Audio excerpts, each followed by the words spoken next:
James एलेनଙ୍କର ଗୋଟେ ବହି ଅଛି ଏଜ୍ ଏ ମ୍ୟାନ୍ ଥିଙ୍କେଥ୍। ତାଙ୍କ ବହିରେ ଗୋଟେ ଚାପ୍ଟର ଅଛି ଇଫେକ୍ଟ ଅଫ୍ ଥଟ୍ ଅନ୍ ସାର୍କମଷ୍ଟାନ୍ସେସ୍। ସାର୍କମଷ୍ଟାନ୍ସେସ୍ ମାନେ ହେଲା ଅବସ୍ଥା ବା ପରିସ୍ଥିତି।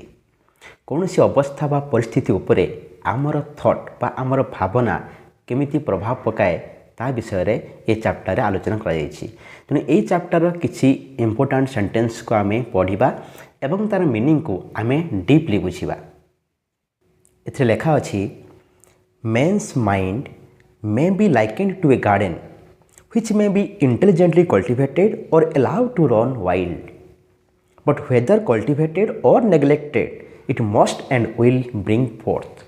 ତା ମାନେ ହେଉଛି ମଣିଷ ମନ ହେଉଛି ଗୋଟେ ବଗିଚା ଭଳି।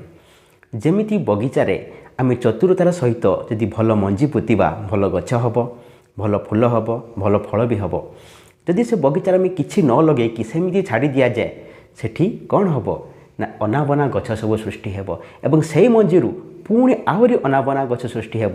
ତେଣୁ ଅନାବନା ଗଛରେ ସେଠି କ'ଣ ହେଇଯିବ ନା ବଗିଚାଟି ଭରପୁର ହେଇଯିବ। If no useful seeds are put into it then an abundance of useless weed seeds will fall therein and will continue to produce their kind।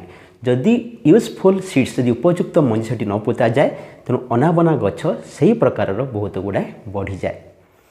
ଆଉ କ'ଣ ଲେଖା ଅଛି just as a gardener cultivates his plot keeping it free from weeds and growing the flowers and fruits which he requires. ଯେମିତି ଗୋଟିଏ ବଗିଚାର ମାଳି ସେ କ'ଣ କରେ ତା'ର ବଗିଚାକୁ ବା ସେଇ ପ୍ଲଟ୍କୁ ଚାଷ ଉପଯୋଗୀ କରାଏ, ତା'ର ଯତ୍ନ ନିଏ ହେଲା କି ନାହିଁ ଏବଂ ସେଠି ଥିବା ଯେଉଁ ଅନାବନା ଗଛକୁ ସେ କ'ଣ କରେ ନା ମୂଳରୁ ପୁରା ଉପାଡ଼ି ଦିଏ ଏବଂ ସେଇ ଜାଗାରେ କ'ଣ କରେ ତା'ର ଆବଶ୍ୟକତା ଅନୁଯାୟୀ ଭଲ ଫୁଲ କିମ୍ବା ଭଲ ଫଳ ଗଛ ସେଠି ଲଗାଏ। So may a man tend the garden of his mind. ଠିକ୍ ସେମିତି ଆମର ମନ ହେଉଛି ଗୋଟେ ବଗିଚା ଭଳି। Weeding out all the wrong useless and impure thoughts and cultivating toward perfection the flowers and fruits of right useful and pure thoughts. ଯେମିତି ବଗିଚାରୁ ଅନାବନା ଗଛକୁ ସବୁ ଉପାଡ଼ି ଦିଆଯାଏ ଠିକ୍ ସେଭଳି ଆମ ମନରୁ ଇମ୍ପ୍ୟୁର୍ ଥଟ୍ସ, ୟୁଜଲେସ୍ ଥଟ୍ସ, ରଙ୍ଗ ଥଟ୍ସ ତାମାନେ ଖରାପ ଭାବନା ଯେତିକି ସବୁ ନେଗେଟିଭ୍ ଥଟ୍ସ ଆମ ମାଇଣ୍ଡରୁ ତାକୁ ବାହାର କରିଦିଆଯାଇ ସେ ଜାଗାରେ ପ୍ୟୁର୍ ଥଟ୍ସକୁ ମାଇଣ୍ଡ ଭିତରେ ଇନପୁଟ୍ କରିବା ଉଚିତ।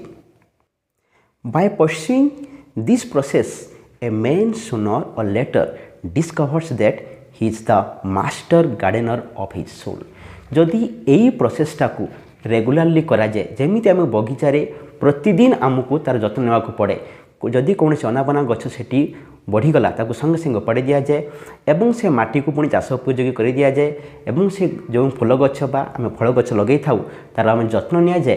ଠିକ୍ ସେଭଳି ଆମ ମାଇଣ୍ଡରେ ସବୁଦିନ ପାଇଁ ଆମକୁ ଯତ୍ନ ନେବାକୁ ପଡ଼େ, ସବୁବେଳେ ମାନେ ଡେଲି ତାକୁ ଯତ୍ନ ନେବାକୁ ପଡ଼େ। ଆଜି ଆମେ ଯତ୍ନ ନେଲେ ପୁଣି ତାକୁ ଛାଡ଼ିଦେବା, ଗୋଟେ ସପ୍ତାହ ପରେ ତାକୁ ଯିବା ସେ ମାଇଣ୍ଡ ପାଖକୁ ନା, ସେମିତି ହେଲେ ହେବନି। ଯେମିତି ଆମ ବଗିଚାକୁ ଆମେ ଡେଲି ଯାଉ ତା'ର ଯତ୍ନ ନେଉ, ଗଛର ପାଣି ଦେଉ, ଠିକ୍ ସେଇଭଳି ଆମ ମାଇଣ୍ଡର ସବୁଦିନ ଯତ୍ନ ନେବାକୁ ପଡ଼େ। ଆମ ମାଇଣ୍ଡକୁ ସବୁବେଳେ ଆମକୁ କ'ଣ କରିବାକୁ ପଡ଼େ ନା ତାକୁ ଅବଜର୍ଭ କରିବାକୁ ପଡ଼େ।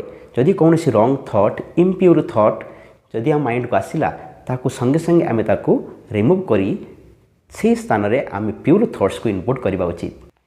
ଜେମ୍ସ ଏଲେନ୍ ଏଠି କହିଛନ୍ତି ଯଦି ଏଇ ପ୍ରୋସେସଟା ଆମେ କଣ୍ଟିନ୍ୟୁ କରୁ ତେଣୁ ଆମ ଆତ୍ମାର ଆମେ ହେଇଯିବା ମାଷ୍ଟର ଗାର୍ଡେନର।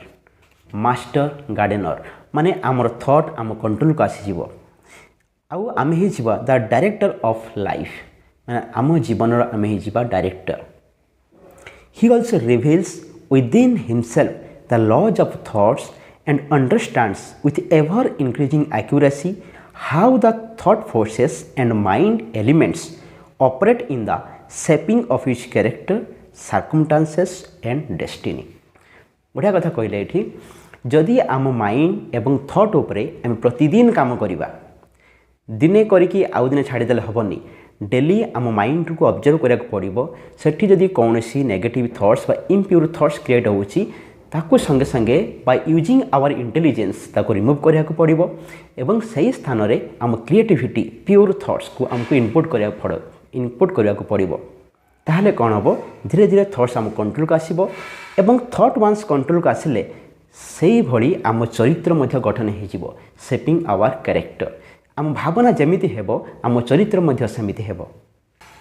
ଏବଂ ଯେତେବେଳେ ଗୋଟେ ମଣିଷ ନିଜ ଚରିତ୍ରକୁ ଗଠନ କରିନିଏ, ଉତ୍ତମ ଚରିତ୍ରବାନ ହୁଏ, ସେତେବେଳେ ତା'ର ସେଇ ଚରିତ୍ର ଅନୁସାରେ କୌଣସି ପରିସ୍ଥିତିକୁ ସେ ବଦଳାଇ ଦେଇପାରେ ଏବଂ ନିଜ ଡେଷ୍ଟିନିକୁ ମଧ୍ୟ ଚେଞ୍ଜ କରିଦେଇପାରେ।